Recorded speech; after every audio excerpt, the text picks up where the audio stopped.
What's up YouTube, it's John, and I just wanted to do a quick video on my wallets.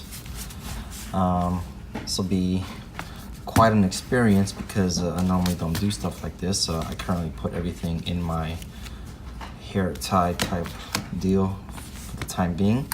So let's kind of go through the history of my usage. Let's start off with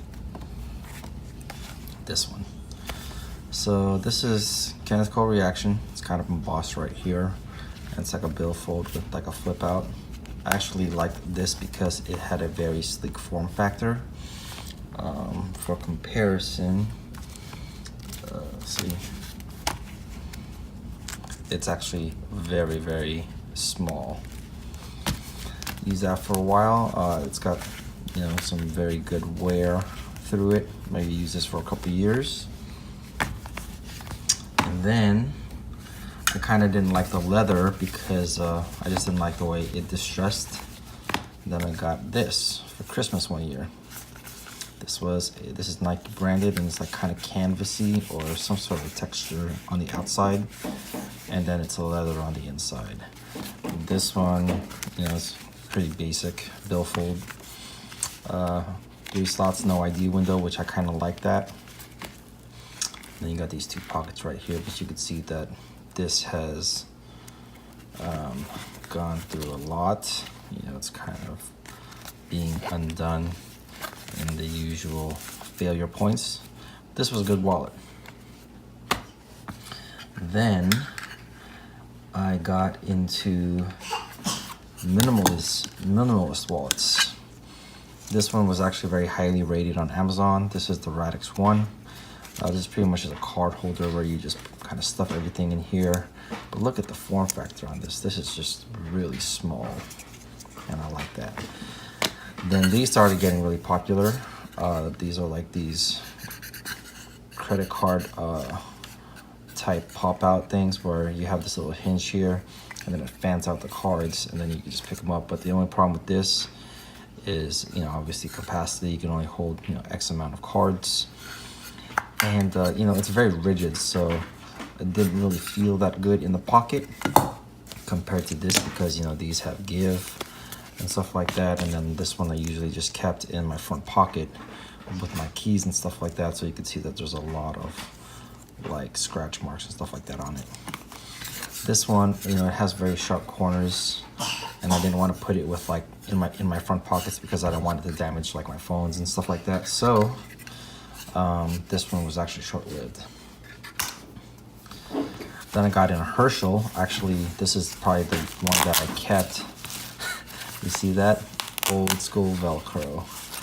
But I like this one because it also is a slim form factor. And it has like a retro vibe to it. And it kind of mimicked that Louis Vuitton gray checkered pattern. Or unless you want to, or you could go as far as like the Vans checkerboard pattern, which I kind of thought was really cool. I was really into it at that time.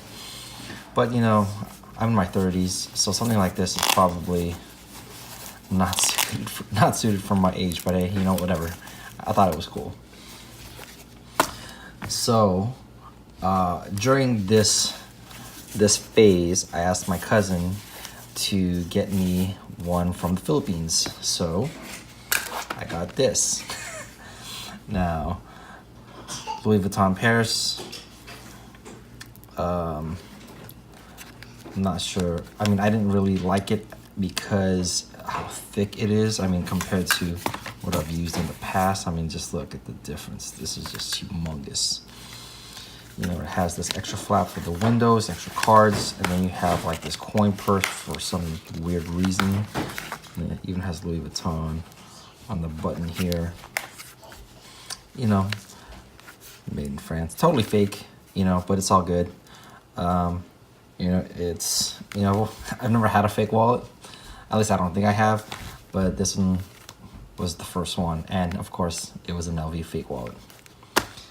Then found this on Amazon. This is the Urban Tribe Minimalist Wallet. I kind of love these type of thin profile type wallets.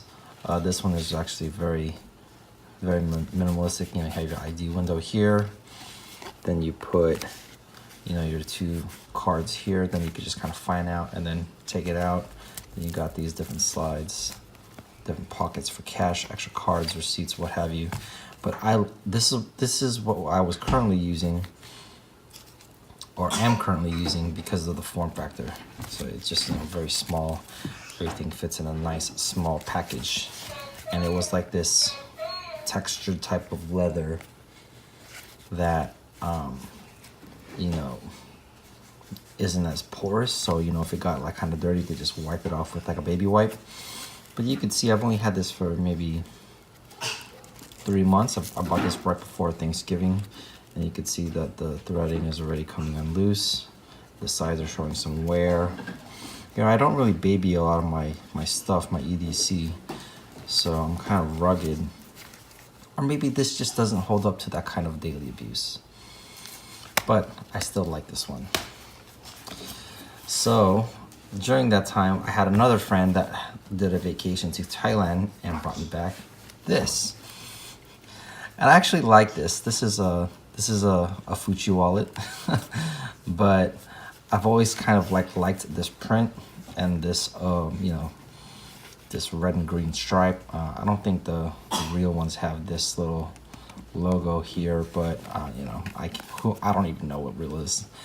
But this one actually came with like a double window, and you can see the seams here. I actually cut it off with an X-Acto knife, just so I have a slimmer profile, because I hate thick wallets.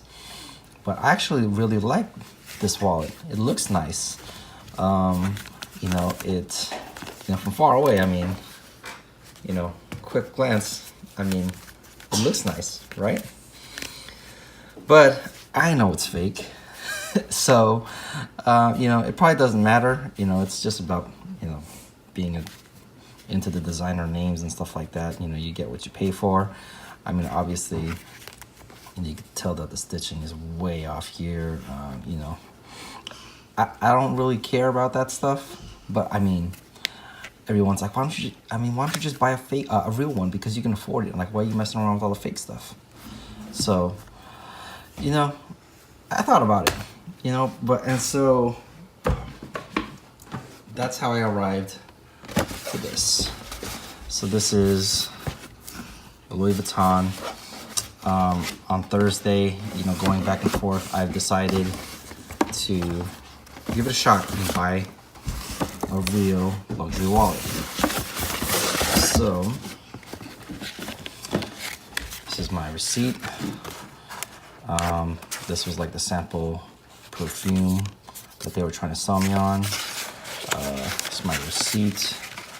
Let me see off camera real quick.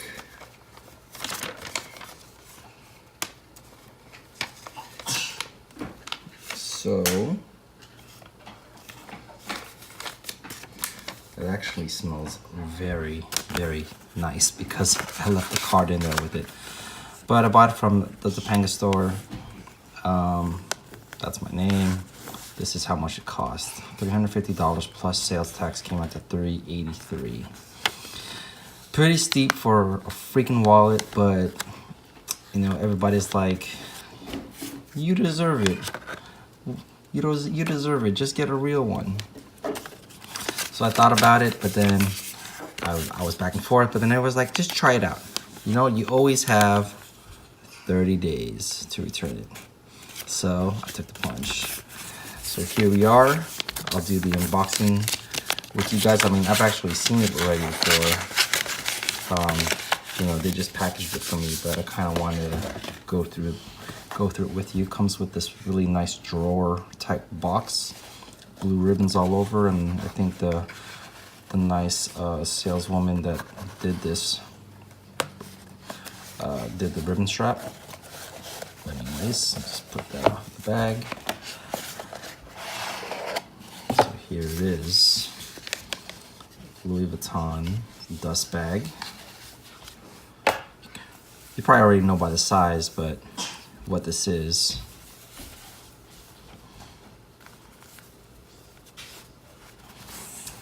This is the Louis Vuitton Louis Vuitton Paris pocket organizer in the Damier Graphite. I was calling it Damier Graphite, which I guess is wrong, but I guess this is a newer style type pocket organizer, because the ones that I've seen on YouTube kind of don't have these like cross slits here, or this thing right here. So this is kind of like a newer version. And you know, I felt it in store. It's really soft, you know, but obviously, you know, you get for finer materials, and you also pay for the name, because I'm pretty sure this wallet was not made with $350 worth of materials, but it is a luxury good. So will it withstand to my daily abuse that these have gone through? Well, actually not really this one, because I never really used it. So we'll find out. I kind of still really like this, but the real deal right here. Anyways, I'm gonna just, you know, do my basics, my ID, 2 debit cards, and, you know, put some cash right here, and we'll see how it goes. I got 30 days. All right, thanks for watching, guys, and let's hope it lasts. 30 days, $383. Peace.